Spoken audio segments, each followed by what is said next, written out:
Well, hello there, listeners. Welcome back. Mike and I, we're okay. We're good. We just took a little break, and we got our first player caddy combo. Welcoming on the show, we brought in Cody Blick and his caddy Chris Schwartz. You guys are going to love this episode. He's got a little bit of mad scientist in him. Wait till you hear what he marks his ball with. It's pretty weird, but it's also really cool at the same time. But Fairways is next.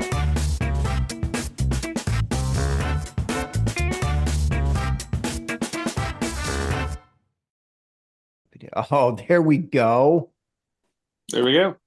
Nice. Can you hear me? Told you it was Eddie's fault. Yep. Oh, I didn't do shit. Yeah, it was all you, Chris. Let's go. Let's go, baby. How we doing, friend? If I was any better, I'd be y'all. You must not be doing very well then. Hey, what's that? What's that bib over your left shoulder? It's Philly Country Club. Philly? Okay. Yeah. And I got Marion over there. There's the Marion name drop. We're not even 30 seconds in, and he says Philly Country Club and Marion. There you go. That's if we were doing any better, we would be you, Schwartz. Well, I don't live there anymore. I've moved. So where do you live now? We're down in North Carolina. Okay. I'm kind of I say right outside, but I'm not far from Greensboro. Greensboro. Okay. Cool. That's a good spot though. There's your boy awesome. Cody's connecting. Yeah. Isn't that where Kisner's at? Is Kiz in Greensboro? Well, there's probably lots of golfers in Greensboro. There he is. Hello. Cody might be. Cody, what's up, buddy? How y'all doing? Good, man. Are you in Jacksonville right now? I am. Jayville. You know what we should do is I should text Matty Ryan right now because Cody, you probably know Matty, don't you? Dude, I love Matty Ice. He's what's he been doing? I know he's been playing the Mexico tour. His Instagram said he's down in Tulum, I think. Oh gosh. Yeah, he's loving it. He's carrying his own bag. You know, we love Matty Ice. If he was in the States, we've had him on the show like 3 times. He's just a really good friend of ours. Dude, he's awesome. He actually kind of started to get me into surfing a little bit. And then I played this like charity pro-am with a Navy pilot. And he said, you would not believe the size of the next to surfers. And I just terrified of the ocean ever since. That's a good way to end your golf career early. I love it, man. Well, welcome to the show, dude. I'm going to get you guys just in a quick official introduction. This is going to be our first player caddy combo show. And Cody, obviously, I think Chris, you may have told him how we met, but yeah, you're on Cody's bag now. Do you want to tell us how you guys kind of met, and we'll start there? So Cody and I had the pleasure of walking in the same group. I don't know, probably 8 or 10 times last year. Probably. I mean, we were in the same wave. I caddied for Shad Tootin last year, and we kind of spent a bunch of time together. As it turns out, when it came time for me to be looking for a bag for this season, I actually was in contact with a good friend of his, a guy that he actually stays with on the road a little bit, Chandler Blanchet, and Chandler and I had talked. And then after Chan and I talked, Cody and I talked and kind of came to an agreement, and it's been on like Donkey Kong since. It was kind of, I guess, end of November, beginning of December. No, probably mid-November. It's a couple weeks before finals. Yeah. Yeah, that sounds about right. And obviously good partnership since then, yeah? Yeah, so far good. I know he might disagree, but I'm having fun. Awkward pause. And then he get married. It's always an awkward pause. Always. It's been. I think the one thing he's leaving out of the story is I am notoriously bad at texting and responding to all messages, and so I guess he was still looking for a player, and I wasn't really sure what I was doing. And my girlfriend and I were going on vacation to Antigua, and I just, I shot him a DM saying like, who do you have for next year? Like, I'd be interested or something. And then I went off the grid for a week, and I just totally left him hanging. And I guess the whole time he's thinking, well, what the hell, man? Like, I forgot but it's about that. I texted him like every day for 4 days, and I was like, I guess he wasn't that interested. You're like, he just ghosted me. What the heck, man? I A love couple it. days Take a back, hint, Chris. back. Oh, my bad. Yeah, geez, Chris, Take a can't you take a hint. hint? Time to hang up the bag or hang up the whatever you guys call it. Hang up the bibs. Is that what you call it when you guys retire, Chris? Straps. Get out from under the Hang up the straps. straps. That's it. No more straps for me. Damn. All right, so he's Cody Blick. He's Korn Ferry Tour player. You're the ripe old age of 30 years old. Turned pro in 2016, playing out of Jacksonville, but played for San Jose State University.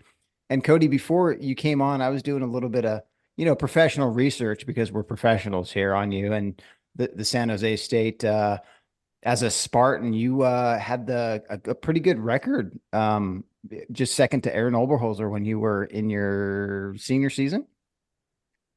Yeah, he got me in wins, but I like to tell him that I got him in everything else. So, Boom. way more, but I got silver lining, I guess. Yeah. Talk about your college career a little bit and how you kind of got into the game. Yeah. I guess going back before college, my favorite sport in the world is basketball.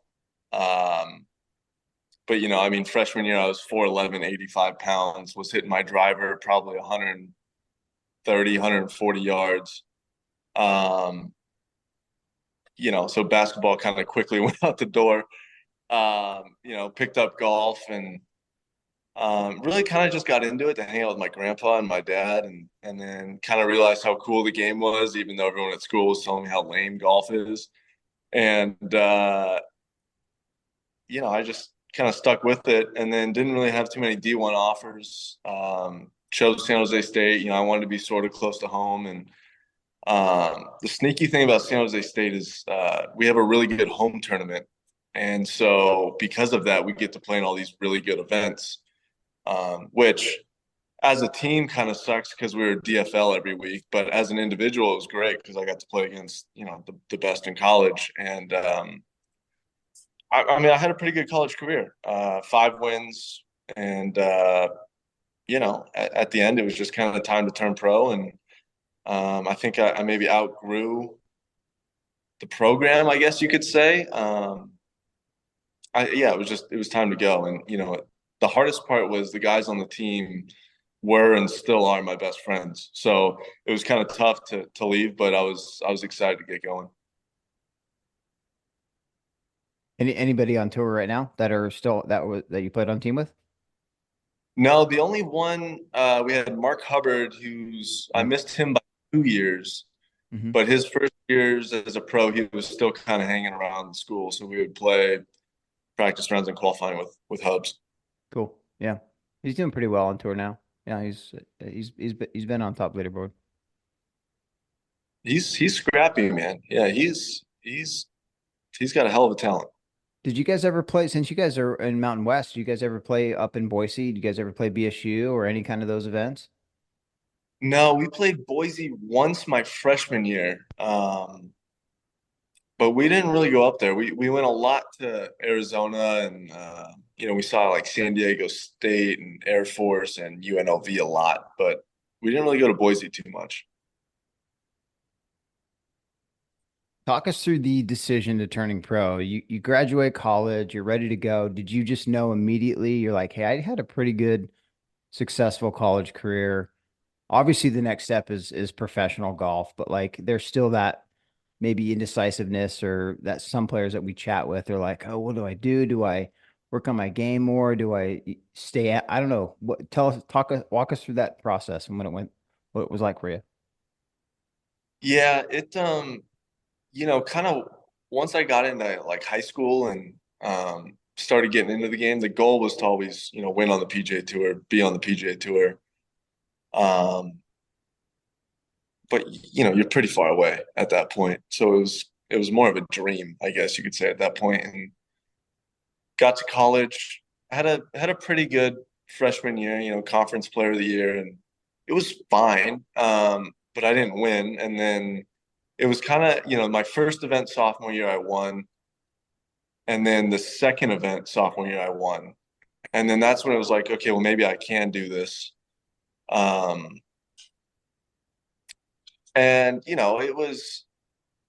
I learned a lot in college. College was so good for me. So in our conference was this kid, Sam Saunders, not Arnold Palmer, Sam Saunders. And so at conference, my best friend Taylor played with Sam, and Sam had just gotten back from Canadian Q school and got through. And I was a junior and he was a senior at the time. And I remember thinking like, well, there it is. That's the path. You're still in college, but you go play Canadian Q school. And then, you finish up college and then you have a place to play that summer. Perfect. Not to get too in the weeds here, there was a conflict with Canadian Q school. I was going to have to miss, I think it was either I was going to miss conference or regionals, I think were the two. Long story short, coach wasn't loving that. That was where I wanted, I was going to play professionally after. So that was kind of where I was going to go. So left the team, played Canadian Q school, got status, and off we went. Chris, I'm going to bring you in here. What do you have any perspective on that? Like you've been caddying for years now. I honestly don't know how many, but do you have any kind of perspective on seeing young kids out? And do you have any suggestions for them? Or I mean, obviously you're not making their decision for them, but have you seen like, I don't know, tell us your thoughts on that. I think there's a lot of opportunity through PGA Tour U now. I want to say 5 guys. Maybe it's either 5 or 10. I apologize. I don't know the exact number, but they get to come out, and I think they start with us in Wichita, and then I think they get 5 to 8 starts. I don't know exactly. I guess number 1 goes to PGA Tour now, so I guess it would be 2 through 6 or 2 through 10. I think it's great. I mean, we've seen a bunch of guys come out and do really well through it. Last year in Wichita, I think we played with 2 guys right out of it. I think William Mao, and I forget who the other guy was. And the year before that, we had played with Garrett Reban that week in Wichita, who was fresh out of PGA Tour U. So, I mean, guys, they come out ready to go. I mean, making cuts, ready to go. I think opportunity is what everybody needs through every level of professional golf, whether it's just getting in or maintaining your career.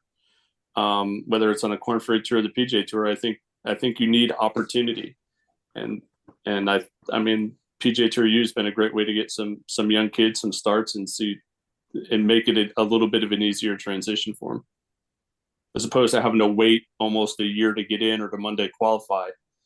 I think giving them those starts is proven good. And they get to do that while they're still in college?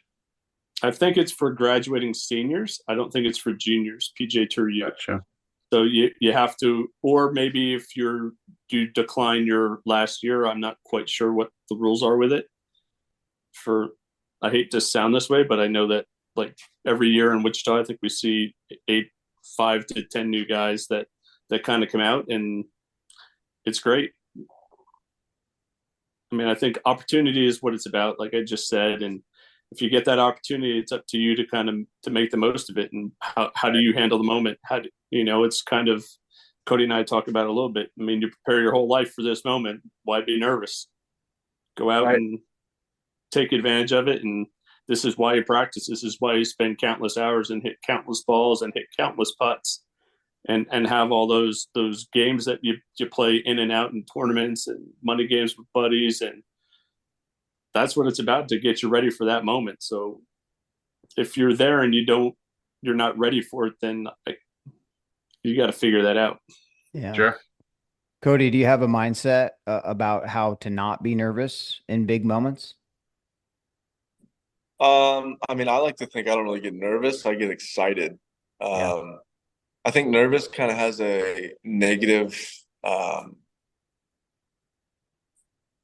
like, it's got like a negative connotation to it in a way. Like, I'm nervous that I'm not going to play well. Whereas excitement's like, dude, I'm ready for this. Like, I'm feeling jitters and I'm feeling the excitement. And, I think it puts a positive spin on it. I don't think there's anything to be nervous about. I mean, dude, people out there, we play golf for a living. I mean, Yeah. so there's no reason to have any negative thoughts or negative outcome feelings because life is great, dude. Even if you play poorly, like you're going to the next week to play golf. I mean, it's great. Just chasing the ball around. And last year was a breakout year for you. What clicked? Last year was kind of my first year, like first full year back from injury. And I had this new perspective on golf, on life after sitting on the couch watching my buddies play golf. I mean, it's terrible, dude. So I kind of came out. I was excited to play, and I had like zero expectations, and that was a big one I learned because I came out zero expectations, got off to a really good start, and then suddenly my expectations go through the roof, and I start playing poorly. So, yeah, man, it's just a different perspective on life and what we're doing. I love it. Yeah, T2 and then playoff two in Bahamas. That's a rocking start. It was, yeah, it was. Thanks, man. It was. Again, I mean, again, though, man, we're in the Bahamas playing golf. I mean, life Right. is That's life is good. What injury did you come back from? I golfed my way into having two stress fractures on my spine. Oh, wow. Yeah. Started with just, half a dozen pulled muscles in my back, and then my dumbass just, oh, we're golfers, your back hurts. Take some Advil, dude. You're Sure. fine. Right. Yeah, totally. Kept doing it. It's like, okay, now it's like hurting to walk. Okay, still going, more Advil. Now it like hurts to breathe. And it's like, okay. Something's going down. Yeah, right. Had I taken a week off early and got it fixed, probably wouldn't have had to take the whole season off. But you live and you learn, I guess. Post injury and I guess pre injury too. Did you have what's your tournament routines? Like pre and post. Now that do you have to watch the back a little bit? Can you do less on range and setup like that? No, I'm 100%. I mean, I could push it as hard as I want. That's good to hear. I will say though, as a kid, especially my first couple years in Canada, man, I would play. I mean, Monday through Wednesday, I'm playing at least 36 holes, probably 45 holes in practice rounds. And now Schwartz and I mean, we might not even play 18 holes, you know? Because Chris's back gives out, right? That's right. The old man here. Easy on the old man. Easy on the old dude. I tell you what, Chris, I say this to every caddy that I've ever spoken to. You guys are the unsung heroes carrying those bags for 18 and summertime, July events or whatever. Chris, do you have tennis balls on the stands of the golf bag? No tennis balls. We have tennis balls inside, or at least a tennis ball inside. Cody, you ever pull any jokes on them and like put like bricks in there or something? Like before the first tee. But hey, we don't do bricks, but I will say the other day in broken Spanish, this kid asked me if Chris was my dad. I was wondering when that was going to come out. That was good. That's good stuff. Oh, how cute. Your dad's caddying for you. I got him back later in the round, though. He hit a chip shot like from jail. I forget what hole it was on, and like basically hung it on the lip. And we were walking back, and I was like, well, if you were my son, it would have gone in because my kid would have made it. Heck yeah, I love it. Was that during a practice round or an actual round? No, that was during game day. It was like during game day. I think it was Friday, if I'm not mistaken. I love it. Do you guys razz each other a lot during rounds, like practice or tournament rounds? I think it keeps it fun. Yeah. Yeah, we have.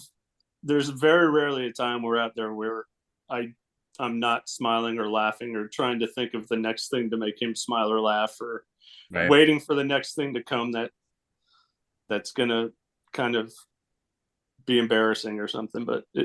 it's all good. We've gotten each other a couple times, so it's pretty good. It's good. Cody, when did you know you were good? That's a great question.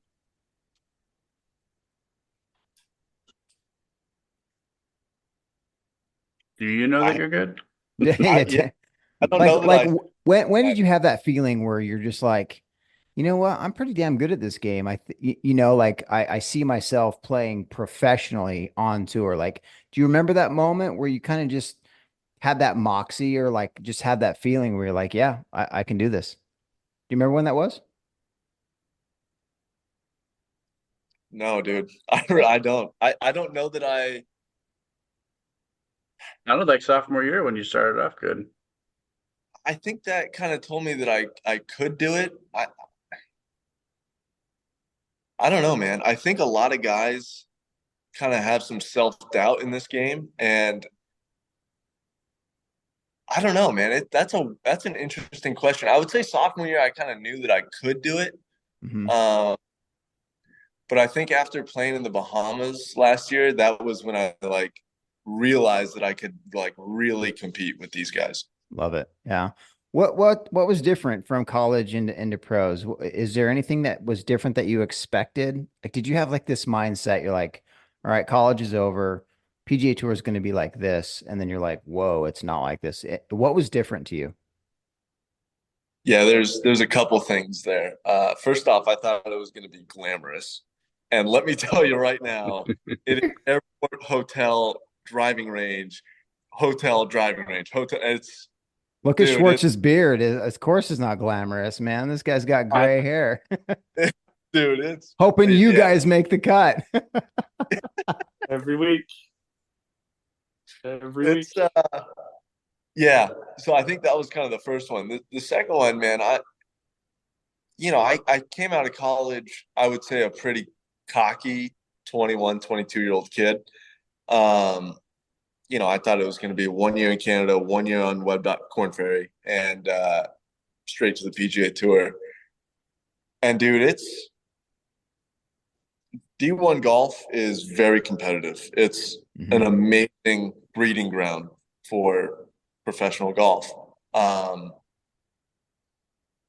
but you got to realize a big D1 event is going to have 15 teams, right? So that's 15, five guys, that's 75 players in the field. Most teams, the 3, 4, and 5 guy aren't going to turn pro, right? So now, let's say you got 15 teams and 2 of them are turn pro. You got 30 guys that you're going to see at the next level. And the next level, you got guys, a standard field's 156. So the field is doubled, and they were all ones and twos on their college team. So Right. I knew it was going to be a little bit harder, but I didn't really do that math. And dude, I got kicked around my first year in Canada. I mean, I think I played like 10 events. I think I only made maybe 4 cuts. I think I only had one top 10, and that's because I shot 64 early on Sunday and just kind of backdoored to top 10. And dude, I got kicked around my first year as a pro.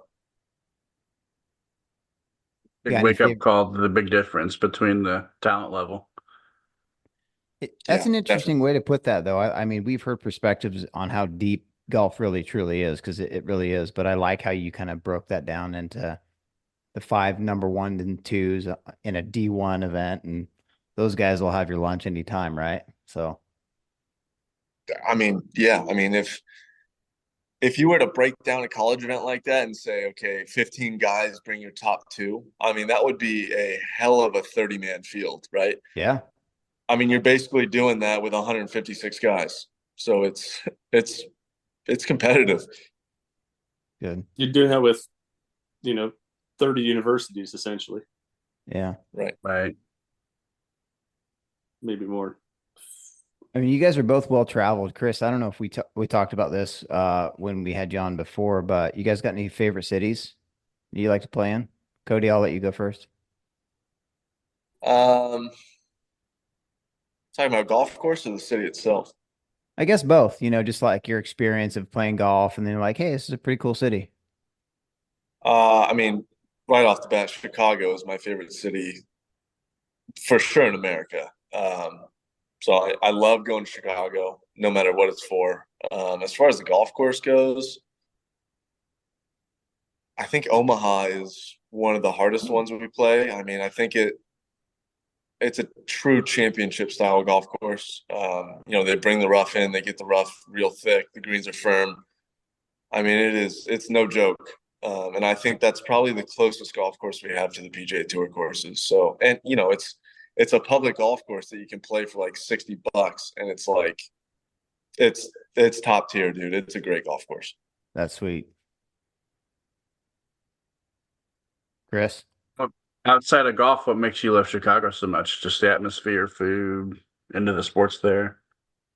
Yeah, I think the city is the city is so clean and it's set on the river. And I mean, you can walk north and south, the entire city in like 25, 30 minutes. And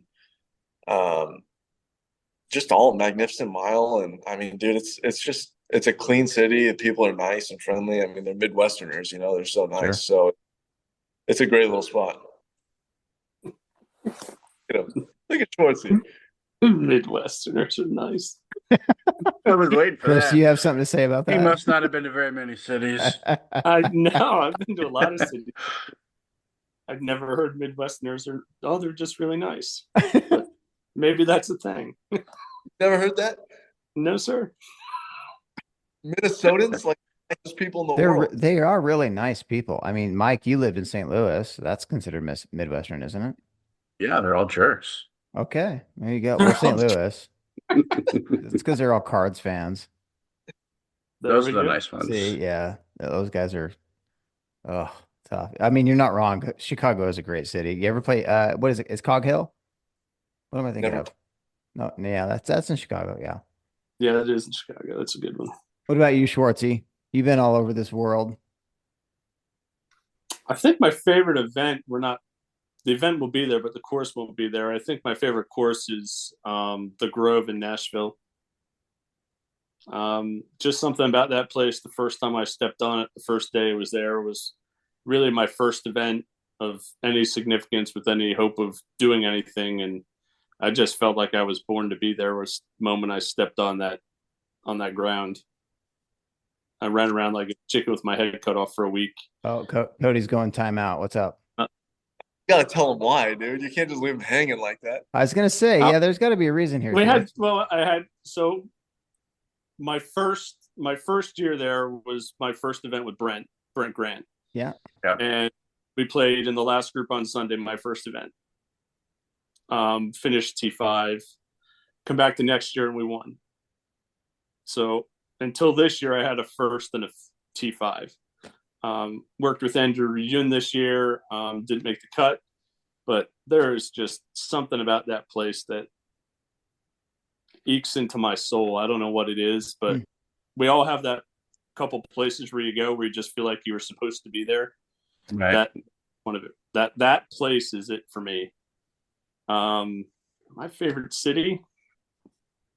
Wow. I mean, I could just take like where I lived forever and go Philly, but trying to think of my favorite city. I don't know. I'll have to go Philly because as sad as it sounds, I don't get a whole lot of time to go peruse around town and walk up and down the streets or go to a bunch of different restaurants. And it's just not how I do it. I mean, the Philly sports fans, you guys are insufferable. The Eagles. I mean, I got to keep going. Cody, help me out here. Just beat us and it's fine. You guys are just terrible. You guys are the best and the worst. I swear. Philly fan is the best and the worst. Well, the thing is we're like the player that you hate on the other team just because they're good. But if you lived in Philly, you would be one of us, and then you would be like, "Wow, I can't believe that I ever thought this wasn't the best city to watch sports in." I mean, because I can't argue there. I truly believe it is. Yeah, I can't argue there. Well, I bet you Boston's would the Harvard guys would have something about that. I mean, I think that Philly, it doesn't matter if we're really, really good, then we're going to support you until the end. And when we're really bad, we're going to tell you that you're really bad. Yeah. And I think we pay for the sins of our past way more than we should. I mean, every year we play Dallas, and the first thing you hear about every year is how we threw snowballs at Santa Claus. It happened in 1960 something. It's 60 years ago, and people don't want to let it go. Right. It's only worse, Schwartzy. It's only gotten worse. Cody, are you a big sports fan outside of golf? Like It has not gotten. all of it? Yeah.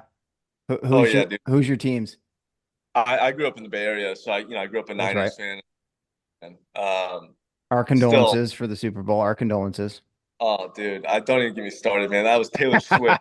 We can just talk about the Super Bowl if you want. We can just forget about golf. Dude. I mean, I'm so biased, but I felt like the Niners were a much better team. And going into it, I just knew that there was no chance, dude. There was no chance. I agree. Taylor Swift voodoo magic. I know. Taylor Swift, first year in the league in a Super Bowl. She's elite already. I mean, dude, what was the number? Like 331 million or something? It was, yeah, the most watched Super Bowl in, I think, since they started the ratings. Yeah. I think she brought in like an absurd amount of money for the NFL. And there's all the Swifties too. It's all the Swifties. You know it is. Yeah, exactly. But dude, Brock, before we get back into golf, Brock Purdy is the real deal. You heard it here. I really like him. Yeah, I do too. He's a stud, dude. Oh, you don't like that, do you, Cody? He is Okay. an absolute stud. I just don't know that we've seen enough. Okay. Fair enough. Straight from the Niners fan. Cody, what's your favorite style of golf course to play? You links guy, classic, like the Riv, or you want to play St. Andrews? Dude, I want like old school country club, like kind of shorter tree line, super undulating greens. I mean, that's the most fun in my opinion. Raleigh Country Club. Which one, Schwartzy? It's a course we play that on tour. We played it for the first time last year. Raleigh Country Club, the event in Raleigh. Oh, Raleigh Country Club. Have you guys ever played Riv? No. Oh, that's it for me. It lives like 15 minutes away too. I've not played it. You got to get on. All right, so you're a tree line kind of classic golf course. Do you excel on those golf courses, or do you just like the eye? Dude, I don't know. I'm pretty weird with that stuff. Like, I don't think I could nail that down. I mean, I've played well. I've played well in Omaha, and I think on paper I don't really set up that great for that place, and I've played well in Exuma, which is the opposite. I mean, no rough, hallways for fairways, red stakes on both sides. And, I don't know. I think I just like playing golf. I don't really care where we're playing. Nice. Oh, that's a great answer. You got any weird superstitions, like, how you mark your ball or whatever, coin in the left pocket? You too, Schwartzy. Uh-oh. Here we go. I just opened up a can. I love it. No, it's not a can. Tell me about your most recent ball marker. All right. All right. This is going to sound so weird. Okay. So this is perfect. This is great content, Cody. We love it. So this is great. I don't even know how it ended up in my bag. So, I'm going to play, and I had switched to my carry bag, and I didn't transfer my ball markers, so I didn't have any coins. Well, like the weekend before, I had just changed the spark plugs in my car. So I had one of those like spark plug gapping gauges, that has like them around it. And that was just in my car. And so I said, well, screw it. I'll use this. Like, it's the only coin I have. And I hooped that day. And it's just going to be my ball marker for the rest of the year, I think. And it's obnoxious to everyone who I'm playing with. Because they're huge. It's like a pog slammer. Yeah. I mean, it's bigger than a poker chip, honestly. Yeah, I was going to say, it's like even 10 times worse than poker chip guy. It's a manhole cover. It's way worse. And I apologize. That is epic, Cody. Hell, dude, you played well with it first. So that has to be in your bag. You have to use that until you win, bro. That is so awesome. Where was it? Where did we show? In Argentina? Buenos Aires? Is that where you started with it? That was the first one. It was the weekend before. He's like, I gotta find a rules official. Gotta find out if it's legal to use. Wait, you had to ask the rules official? You thank O'Reilly's for the spark plug gauge, and then you got a sponsor. Yeah, you got your sponsorship. Yeah, I'd like to thank O'Reilly's for this first win. Without them, I wouldn't be here. Yeah, dude, it does say AutoZone in There it bold. There is. you go. We need AutoZone right here, Cody. I love it, Yeah. dude. was On great. whatever your lapel is, dude. I love it, man. That's so good. Yeah, I did have to ask a rules official though, because it has all the like measurements around the perimeter. Right. I didn't know if that was like an alignment aid or, Sure. but he said it's totally fine. So Yeah. off we go. All right. How do you Great. mark your ball? I don't think we've ever asked this question, have we, Mike?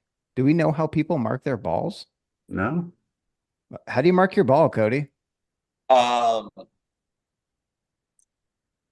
kind of nuts, dude. Even better content. Like, keep it going, Code. So, You're asking all the right questions. This is awesome. This is not said. By the way, Cody, I swear to God, Schwartzy and I did not text one bit before this, other than, I hey, promise. did you get the invite? He didn't set me up at all. wow, this is a big coincidence then. It is. No, It's really no. funny. When I'm laughing. Yeah, he said something about you golfing in assless chaps. Yeah. Too good. All right, let's hear it, Cody. No, so I've kind of always used a line and, just started with a standard black line, grew up wanted to be like Tiger, Scotty blade and a thin black line. You're golden. And then, I was using the black line and then I kind of noticed that it was a pet peeve of mine. You put a fresh ball in play, you hit it down the middle, you walk up, you're going to hit a wedge, and that black line is going to be right at impact, and you just smear the entire thing. Mm-hmm. So that started driving me nuts. So then I would do a 360 black line, and I just wanted more like real estate of a black line. So it didn't really matter. And then I kind of started hitting putts, and dude, when you hit a good putt and it goes end over end with a 360 line, it looks sick, right? Yeah. So then I started obsessing over that. Every single time he rolls the ball, it's straight. It doesn't budge. That's good. We'll get into your putting in a minute, Cody. Go ahead. Insane. Okay. All right. Well, okay. So then now I'm at a 360 line, and it would go right down the Pro V1X. And then it was last year at some point I was putting on the hardwood in our Airbnb at some city, and the hell is that? And I noticed when I set the ball in the hardwood, dude, the line was like right on a dimple seam, and I couldn't get the line to stay vertical. And then I started thinking, well, maybe Bryson is onto something because lines dimples, right? So then I started looking for like where I could find 3 or 4 dimples in a row, and so now I kind of mark where that is, and that's my impact spot, and then I do a 360 line. So, I mean, dude, I got a 360 line, and it could be going it could be going right through the Titleist cockeyed. I just have a chaotic 360 black line on my golf ball. Amazing. That's probably the best 5-minute description on how a professional golfer marks their ball. That is awesome. That's such good content. I say you switch to like a squiggly line because that looks really cool when it rolls on end over. But you're right. It's really tough. Like, unless you have like one of those things where you literally put it on the ball and it does like the exact straight line. Like if you're just freehanding it, those dimples, it's like everywhere. It's true. Well, so I don't know how true this is. Okay. But I heard Rocco was on the range at TPC, and, I'm 40 yards away, and it's Rocco, dude. Like, I grew up watching him, so I'm eavesdropping hard, right? And I'm trying to hear everything. And I don't know if he was just like exaggerating the story, but can I swear on this podcast? Is that of course, right? dude. Yeah. Have at it. Fuck This yeah. is it. Yeah. This is, I swear. A little late now. yeah. Go ahead. Rocco was telling the story of the '08 US Open, right? Oh, yeah. And obviously we were all Tiger freaks, and you got to feel bad for the guy, because I'm sure everybody was pulling for Tiger, right? Right. Of course. So Tiger makes a putt on 72nd hole. Rocco, has his little interview after. He goes, "I knew he was going to make it. I knew he was going to make it." And that's awesome, right? And so he tells the story, and I didn't even know who he was talking to on the range, but he's telling the story. And he goes, I go to dinner that night and like, dude, I can't even hold the fork. I'm shaking. I don't sleep at all that night. I get up in the morning. I'm trying to eat a strawberry and I can't even, I'm like so nervous. And he goes, I'm warming up, hands are still shaking. I'm freaking out. I got 18 holes for the US Open with Tiger freaking Woods. And well, he said Tiger fucking Woods. And then he goes, Tiger walks on the first tee, and I see him freehand a dead straight line on his ball, and he goes, I knew right then I was fucked. I don't think I've ever heard that story. That's so good. Yeah. Amazing. That's hilarious. That's a good one. Oh, okay. Let's talk about caddy and player relationship. Obviously, Chris, you and we talked about this, I think last time when BG was on and whatnot, but you and Brent were not on at the same time.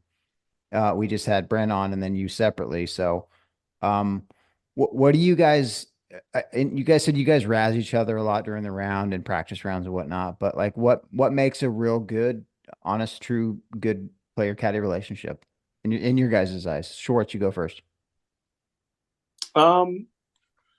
I think for me is the ability to one, communicate open and honestly 100%.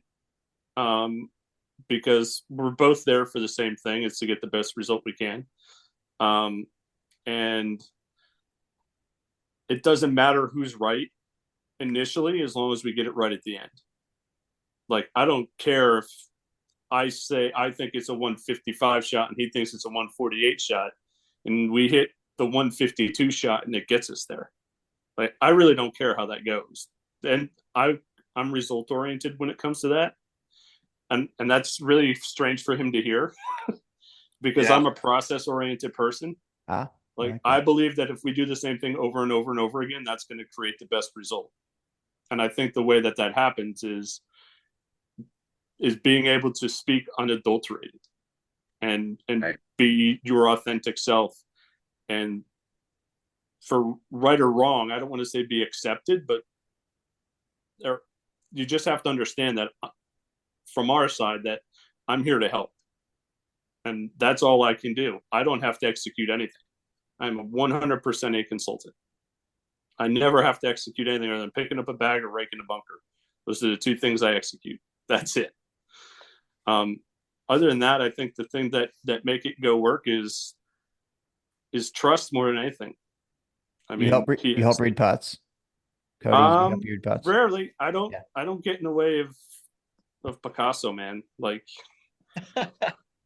when and we joke about this, but this is serious. I have never seen anybody roll a ball the way that he does. And it's that crazy black line. But the thing is, it eliminates one of the three things every single time. So we only have line and speed to worry about because he rolls it where he sees it every single time, unequivocally, without question. And there's nobody on tour that will say, on our tour anyway, that will say that he doesn't roll the ball as good as anybody. Everybody says he's the best. And there's a reason. That ball doesn't wiggle, it doesn't wobble, it rolls on its line. So I don't get in the way of that. If he asks me which way it goes, yeah, I'd be happy to. He's asked me, I don't know, 4 times, maybe in 6 events. But it's not something that I prepare for because he's a phenomenal putter. Like, I don't need to get involved in that process. And I think as much as things get static, that's like an artistic thing.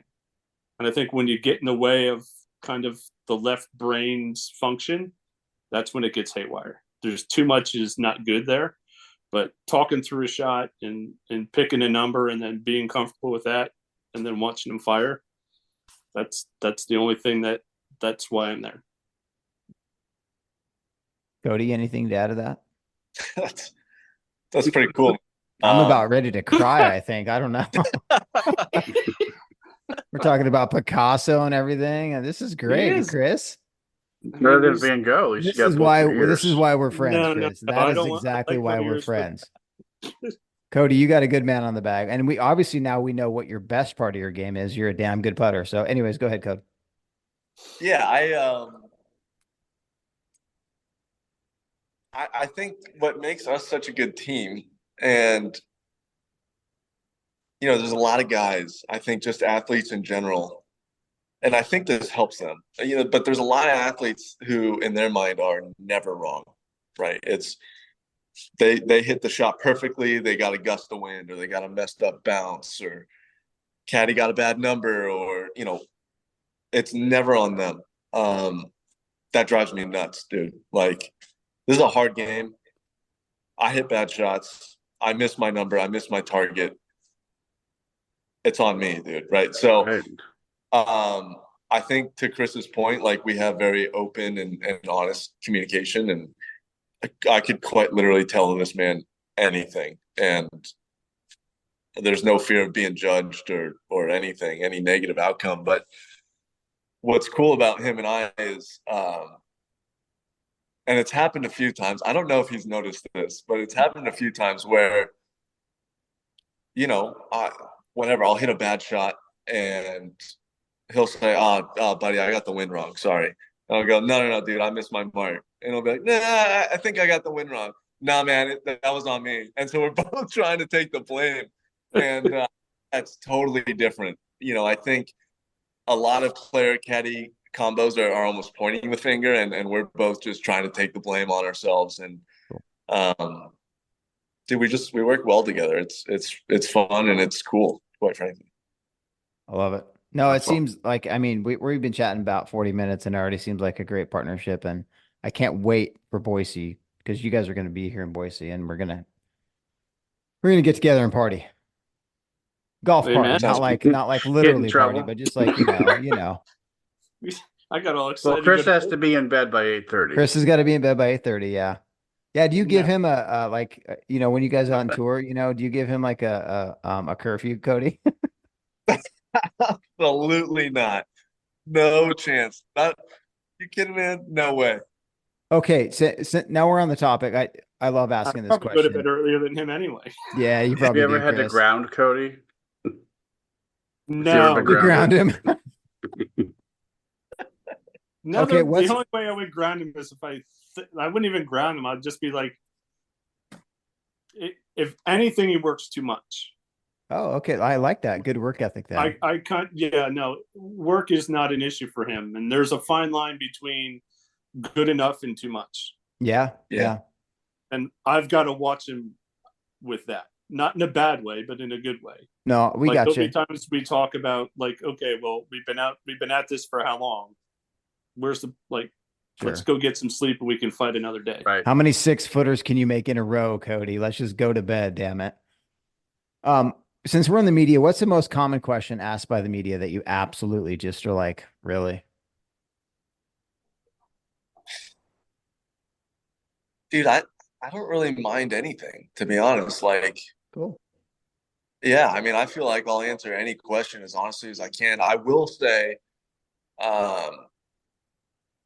in 2018 final stage, my clubs got stolen out of our Airbnb, and I played pretty good the next day and got status. And Pretty good. Pretty good. Yeah, I think you're kind of, Cody, I read that story too. I think you're kind of undercutting yourself. You shoot, what, 62 or 64? I can't remember what the number else was. I saw it. Yeah, that's what with it a is. Go yard ahead, Cody. golf bag? Come on. yeah, Pretty yeah, good. it was. I shot 63. I had 9 birdies, 9 pars with a set of rental clubs, and Pretty good standards for pretty good. I played pretty good. yeah, Shoot 63, Cody. yeah. It was. I mean, dude, that it goes right back to it though. I mean, no expectations. Yeah, like sure. I don't know how many times I have to learn that lesson before I figure it out. But I guess after that entire year, I got asked to tell the story kind of a lot, and it didn't really bug me. I think I was just more tired of telling the story. Sure. But now, I mean, I don't really care anymore. I bet you the media can't figure out how you mark your ball, though. That's first, right? That is the first. We got a spark plug in our hands. So good. All right, we're going to let you go here in just a little bit, but we always like to do a few rapid fire questions with the player. Schwartzy, sorry, I think you're out. Well, actually, maybe we can ask Schwartzy these. Mike, did we ask Schwartzy these last time? I don't think so. No, we It got a wouldn't make couple sense for that you are us to do it. non-player specific. So Yeah, we don't have a caddy rapid fire. We should actually come up with caddy rapid fire questions, maybe. Maybe that's like going to be a new thing for us. I don't know. See, I set the standard. I was the first caddy, and I was the first caddy player. No, this is great. Oh. We're making I'm just history. This about is the awesome. first with you guys. We're gonna have I'm you guys running- back on too. So these are for Cody, and you can just, be quiet just for a minute, Schwartzy. you can laugh when he's underselling it. Correct. Yeah, exactly. You can be like, no, time out, Cody. Tell us. Come on. Cody, what's your favorite club in your bag? We think we know the answer, but we'll let you answer. I mean, it's the putter, but I will say I have a 7-wood that's pretty damn close. Dang, a 7-wood. Wait, elaborate on that. Dude, I don't hit it very far. There it Dude, is. There it is. So, Okay, Dude. what's your very far for the 7-wood then? Like what's the loft and everything? it's like just under 20. And it's cut down an inch and it's tipped an inch. So it's hard to hit left because 7-wood has so much loft. I mean, it feels like it's hitting your left shoulder as it's coming up. And dude, I was still a Canadian Tour player. I had a 2-iron in the bag because the courses are so narrow, and then I tried to hit into a par 5 and it's just coming screaming in, and it wasn't working. So, I go to Oceanside with Titleist, and they're trying their best, right? And they're giving me hybrids, and I just quack hooking hybrids, right? And then I remember the fitter, his name is Lucas. Shout out to Lucas. He was like, dude, you might catch a lot of heat on this from the guys on tour, but just hit this. And I set it down, and immediately I was like, dude, no, I'm not doing this. Like, I'm not Right. hitting A this. sand wedge wood. Yeah, like it's It literally a wedge, is. right? And dude, I mean, I hit it. It's like if I'm sea level 75 degrees, it's like 235 in the air and lands like a 9-iron, dude. So like suddenly, Sick. like, I'll go play with Jake Knapp, and he's 85 past me off the tee, and he's got 8-iron into a par 5. But you know what, dude? I got a 7-wood, so I can stop it pretty quick too. I love it. Do you prefer a dog leg left or a dog leg right? Oof. I mean, I would say now dogleg right. There's this really cool dogleg right in Chile that we just played. Super narrow. It's the 13th hole. And, I like to hit driver off the deck, and I know it's going to fade. So, I mean, I was just aiming this thing up the left side and had no fear of it going left. And I kind of like dogleg rights now, which is cool. Nice. Front pin or back pin? How far away am I? Oh, we've never had that follow up. I like that. Look at you getting deep. You are getting deep 170. on us. 170. Welcome to Cody Blick. 170? Yeah, give me a back left pin. Honestly, we've never had that any rebuttal on that. It's people just like, yeah, front. Dude, what? That's Nobody's literally ever asked us the distance when we asked that question, Cody. They want a front pin with a 4-iron in their hands out of the rough. I mean, I love it. Yeah, go ahead, Chris. So this guy, just to let you know how detail oriented this guy is, we get Evidently. well, he does air density calculations 3 times for the round. So we have 3 sets of numbers we play with every day. Do you have a spritzer, Cody? Like Bryson? I do. So, I do. I love it. Busted. when you ask him a question, and I was actually really worried about this when I started working for him, was like how many times like how many questions were going to come. Right. Because literally we have 3 sets of numbers, and I created grids so we could write them in every day.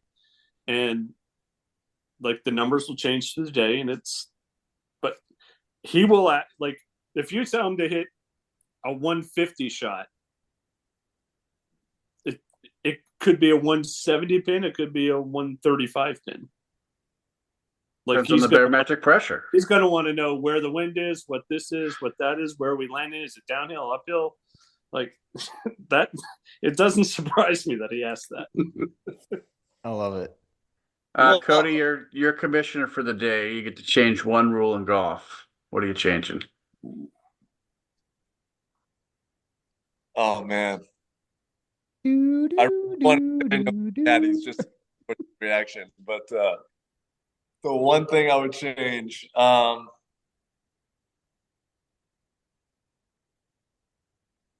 There is a correct answer. No, there isn't, dude, Cody. There isn't, Cody. answer for that, dude. It's funny. I love golf and all the traditional aspects of golf, but dude, there's something about playing golf with your buddies with music on and a hat backwards and your shirt untucked that is just it's amazing, dude. So I don't know. I would kind of want to see maybe music, dude. I would want music. And I know that's an awful that's awfully live golf of me to say, but dude, it kind of sounds whatever. nice.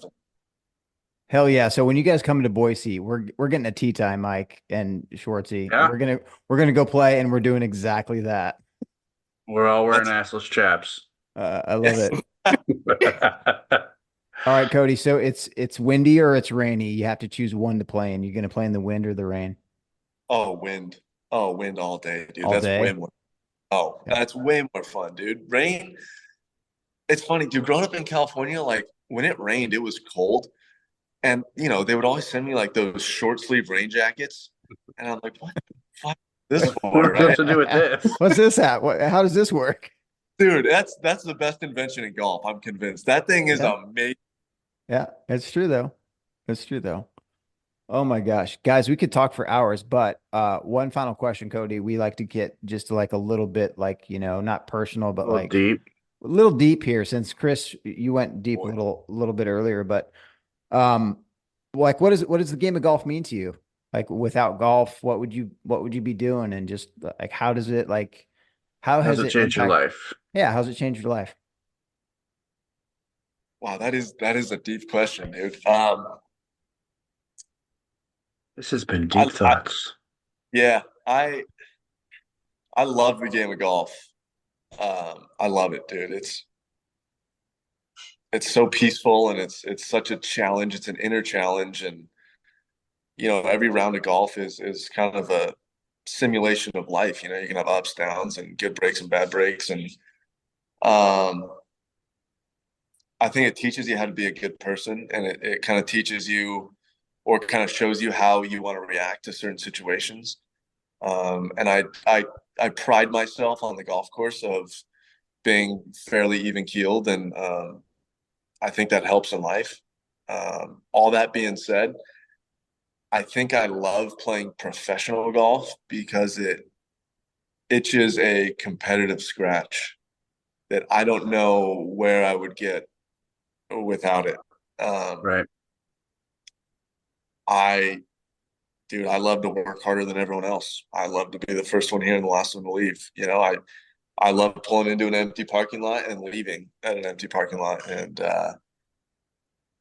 then you go play tournaments and you get to lay it all on the line. And I don't know what I would do without golf. But I would go nuts. I can tell you that for sure. Are you at Sawgrass now? I am. Of course you are. You're not even home yet. I love it. You're I should've- practicing. I love it. I was about to Pure make fun of him because of the color of his loft. I'm like, what 30-year-old man paints his loft that color? Well, That's I'm glad Maybe you a asked on leather-bound Chris. I books. just figured, he was in a nice area. We don't really care where the guests are, so long as they Loft smells of come rich up on time. mahogany. And did you play Sawgrass or did you just practice today, Cody? Both. Yeah, we just got off the course. Both. Sweet. Dude, that's awesome. No, I was just gonna say I just birdied 17 to tie up the match with my buddy, and then it was like 6:08, and I said I had to go, and he goes, "Let's play one more hole." And I hit it on the water on 18. I said, "Sorry, dude, I gotta go."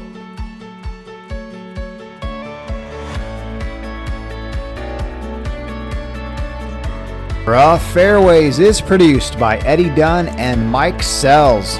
Cody and Chris, thank you so much for coming on. That was some content on a golf podcast that we like to call Rough Fairways. Cody, Chris, good luck this week.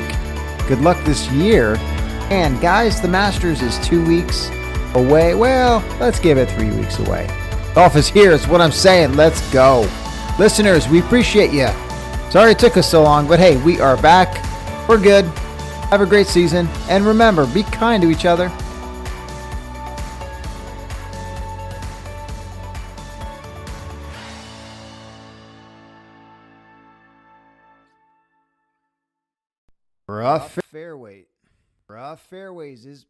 Rough Fairways is produced. Rough